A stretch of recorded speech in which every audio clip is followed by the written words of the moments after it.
எல்லாத்துக்கும் வணக்கங்க. நான் உங்க மங்கள மகேஷ். இன்றைய தினம் தமிழக வெற்றி கழகத்தோட தொண்டர்களுக்கும், தமிழக மக்களுக்கும் ஒரு ஆறுதல் தரக்கூடிய நாளுன்னே சொல்லணும். ஏன்னு கேட்குறீங்களா? நம்ம தமிழக வெற்றி கழகத்தோட சுற்றுப்பயணத்தின் போது கரூர்ல மாவட்டத்துல வந்து சுற்றுப்பயணம் மேற்கொண்டவர் எங்க தளபதி. அந்த டைம்ல ஒரு எதிர்பாராத விதமா ஒரு கூட்ட நெரிசல் ஏற்பட்டு 41 மக்கள் வந்து உயிரிழந்தாங்க. இந்த வழக்கை தமிழக அரசு விசாரிச்சது. சென்னை உயர்நீதிமன்றத்தில் ஒரு பொதுநல வழக்கு ஒருத்தர் தொடர்ந்தார், PH தினேஷ் அவர்கள். அந்த வழக்கு விசாரணைக்கு எடுத்த நீதிபதி அவர்கள் ஒரு ஆக்வர்டான ஒரு ஜட்ஜ்மெண்ட்டை வந்து கொடுத்தவர். அந்த ஜட்ஜ்மெண்ட் தமிழக வெற்றி கழகத்துக்கு திருப்தி இல்லாததால தமிழக வெற்றி கழகத்தோட தேர்தல் மேலாண்மை பிரிவு பொதுச் செயலாளர் அன்பிற்குரிய அண்ணன் ஆதவார்ஜுன் அவர்கள் சென்னை உச்சநீதிமன்றத்தில் ஒரு வழக்கை தொடுத்தாரு.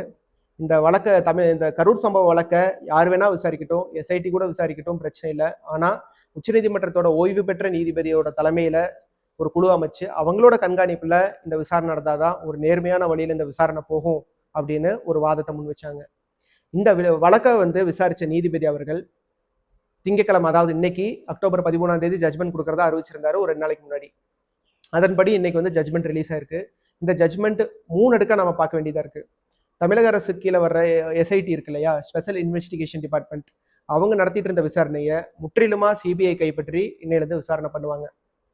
அந்த CBI விசாரிக்கக்கூடிய வழக்கை டெல்லி உச்சநீதிமன்றத்தினுடைய ஓய்வு பெற்ற முன்னாள் நீதிபதி அவர்கள் தலைமையில ஒரு குழு அமைச்சு அந்த குழுவோட கண்காணிப்புல இந்த CBI விசாரணை நடத்தப்படும் சொல்லியிருக்காங்க. அந்த குழுவோட நடவடிக்கைகளை உச்சநீதிமன்றம் வந்து அப்சர்வ் பண்ணும் அப்படின்றதையும் சொல்லியிருக்காங்க. இந்த ஜட்ஜ்மெண்ட் வந்ததுக்கு அப்புறம் உச்சநீதிமன்ற வளாகத்துல தமிழக வெற்றி கழகத்தை சார்ந்த மதிப்பிற்குரிய அண்ணன் ஆதவார்ஜுன் அவர்கள் ஒரு உருக்கமான பேட்டியை வந்து கொடுக்குறாரு. அந்த பேட்டியில் அவர் என்ன சொல்றாருன்னா, இத்தனை நாட்கள் நாங்கள் மௌனமா இருந்தோம். அந்த சம்பவம் நடந்ததுக்கு அப்புறம் விசாரணை நடைபெற்றுட்டு இருந்தது. சென்னை உயர்நீதிமன்றத்தில் எங்களுக்கு வந்து ஒரு எதிர்பாராத ஒரு ஆக்வர்டான ஒரு ஜட்ஜ்மெண்ட் வந்ததுன்னுமே எங்களுக்கு அதிருப்தி ஆயிடுச்சு.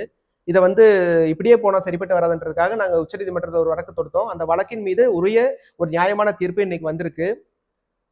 அதுபோக கரூர்ல பாதிக்கப்பட்ட 41 குடும்பத்தை நேரில் போய் பார்த்துட்டு ஒரு ஆறுதல் சொல்லிட்டு ஒரு மலர் வலையை வச்சுட்டு ஒரு ஃபார்மாலிட்டி பாலிடிக்ஸை பண்ணக்கூடிய ஒரு ஆளா நாங்கள் இருக்க விரும்பல. அந்த 41 குடும்பத்தையும் நாங்கள் தத்தெடுக்க போறோம். அந்த 41 குடும்பத்துக்கு தேவையான அனைத்து விஷயங்களையும் தமிழக வெற்றி கழகத்தோட தலைவரும் நாங்களும் எல்லாம் ஒன்னா சேர்ந்து பண்ணி கொடுக்க போறோம். நல்லது கெட்ட எல்லாத்துலேயும் கலந்துக்க போறோம். அவங்களோட வாழ்க்கை எல்லாத்துலேயுமே நாங்கள் வந்து பயணம் பண்ண போறோம்னு ஒரு உருக்கமான விஷயத்த முன் வச்சிருக்காரு. மிகவுமே வந்து எங்களுக்கெல்லாம் தொண்டர்களாகி எங்களுக்கெல்லாம் வந்து ஒரு மகிழ்ச்சியான செய்தி இது. இந்த ஜட்ஜ்மெண்ட் வந்த உடனேயுமே எப்படிதான் நியூஸ் வந்து ஸ்ப்ரெட் ஆகுதுன்னு பாருங்களேன். CBI விசாரணைக்கு போட்ட உடனேயே ஆதவர்ஜுன் வந்து BJP கையில போயிட்டாரு. விஜய் அவர்கள் வந்து ஆதவாவோட கைக்குள்ள போயிட்டாரு.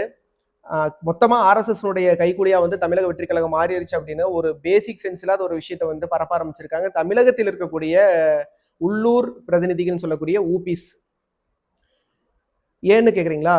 இந்த வழக்குல வந்து நாங்க எந்த இடத்துலயும் உச்சநீதிமன்றத்துல CBI விசாரணை வேணும்னு நான் கேட்க கிடையாது. யார் வேணா விசாரிச்சுட்டு போங்க. அந்த SIT டீமை கண்காணிக்கிறதுக்கு ஒரு ஓய்வு பெற்ற நீதிபதி அவர்களோட தலைமையில ஒரு குழு போடுங்கன்னு தான் சொல்லியிருக்கோம். CBI விசாரணை வேணும்னு சொல்லிட்டு பாதிக்கப்பட்ட மக்கள் தரப்புல இருந்து ஒரு 3 பேரும், பாரதிய ஜனதா கட்சியினுடைய வழக்கறிஞர் GS மணி அவர்களும் ஒரு வழக்கு தொடுக்கிறாங்க. மொத்தம் 4 வழக்கு. அதுலதான் வந்து CBI விசாரணை வேணும்னு ஒரு வாதம் வைக்கிறாங்க.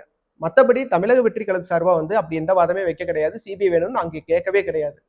முறையான ஒரு நேர்மையான விசாரணை வேணும் தான் நாங்க கேட்கிறோம்.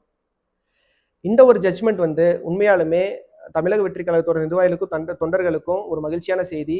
இந்த செய்திக்கு பின்னாடி ஒரு முக்கியமான நபருக்கு நான் நன்றி சொல்லணும்னு விருப்பப்படுறேன். இந்த வழக்குல உச்சநீதிமன்றத்துல தாவேகாக்கு ஆதரவா ஆஜரான மதிப்பிற்குரிய வழக்கறிஞர் கோபால் சுப்பிரமணியன் அவர்கள். உண்மையாலுமே அந்த ஹியரிங் வந்து நான் லைவா பார்த்தேன். கிட்டத்தட்ட ஒரு மத்தியானத்துக்கு மேல 2வது செஷன்ல வந்து ஒரு 3/4 மணி நேரம் கிட்ட அந்த வாதம் போச்சு. ஆப்போசிட்ல இருக்க அட்வொகேட்ஸை வந்து கேள்வி கணைகளால தொலைத்தெடுத்தாரு. தமிழக வெற்றி கழகத்துக்கு சாதகமா என்னென்ன பாயிண்ட்ஸ் இருக்கோ கரெக்டா சார்ட் அவுட் பண்ணி ஜட்ஜை கன்வின்ஸ் பண்ணி உண்மையாலுமே ஆக்கப்பூர்வமான ஒரு வாதத்தை முன் வச்சு இந்த ஒரு நல்ல தீர்ப்பு வர்றதுக்கு நம்மளுக்கு உறுதுணையா இருந்தது கோபால் சுப்பிரமணியம் அவர்கள். நம்ம வழக்கறிஞருக்கு நம்மளோட சேனல் சார்பாகவும் தமிழக வெற்றி கழகத்தினுடைய தொண்டர்கள் சார்பாகவும் மிகப்பெரிய நன்றியை தெரிவிச்சுக்கிறேன். இந்த ஒரு சம்பவத்துக்கு அப்புறம், இந்த ஒரு ஜட்ஜ்மெண்ட்டுக்கு அப்புறம் உண்மையாலுமே தமிழக வெற்றி கழகத்தோட தொண்டர்களும் தலைவர்களும் இதுவரைக்கும் களப்பணியாற்றுறதை விட 100 மடங்கு அதிகமா உத்வேகத்துடனும் ஒரு ஸ்டாமினாவுடனும் அரசியல் களம் காணுவாங்கிறதுல எந்த ஒரு மாற்றமும் கிடையாது. அதற்கு மக்கள் மத்தியிலும் 100% சப்போர்ட் இருக்குன்றதுல எந்த ஒரு ஐயமும் கிடையாது. ஏன்னா கரூர் சம்பவத்துக்கு அப்புறம் உண்மையாலுமே என்ன நிலவரம்னு தமிழக மக்களுக்கு தெளிவா புரிஞ்சிருக்கு, என்ன நடக்குது இதுக்கு பின்னாடிங்கிறது மக்களுக்கு தெரிஞ்சிருக்கு. உண்மையாலுமே மக்கள் எங்களுடைய தமிழக வெற்றி கழகத்தோட தலைவர் அவர்களை மனசார விரும்புறாங்க. ஏன்னா எங்க தலைவர் அவர்கள் மக்களை உண்மையா உணர்வு பூர்வமா நேசிக்கக்கூடிய நபர். தமிழக மக்களுக்கு எந்த ஒரு வகையிலும் தீங்கு விளைவிச்சிடக்கூடாது அப்படின்னு பார்த்து ஒவ்வொரு விஷயத்தை செய்யக்கூடிய தலைவர். அப்பேற்பட்ட தலைவரை அப்பேற்பட்ட ஒரு தங்கத்தை தமிழக மக்கள் மிஸ் பண்ண மாட்டாங்கன்றதுல நான் உறுதியா இருக்கேன். மறக்காம எங்களோட வே டூ பாலிடிக்ஸ் சேனலை சப்ஸ்கிரைப் பண்ணுங்க. உங்களோட ஆதரவு எங்களுக்கு கொடுங்க. உண்மையாலுமே உங்களை போன்ற மக்கள் சக்தியை நம்பிதான் இந்த சேனல் ஆரம்பிச்சிருக்கோம். மக்களின் குரலா ஒலிக்க விரும்புகிறோம். உங்களோட ஆதரவு தேவை. சப்ஸ்கிரைப் பண்ணுங்க, அந்த பெல் பட்டன் அமுக்குங்க, எங்களுக்கு சப்போர்ட் பண்ணுங்க. தேங்க்யூ.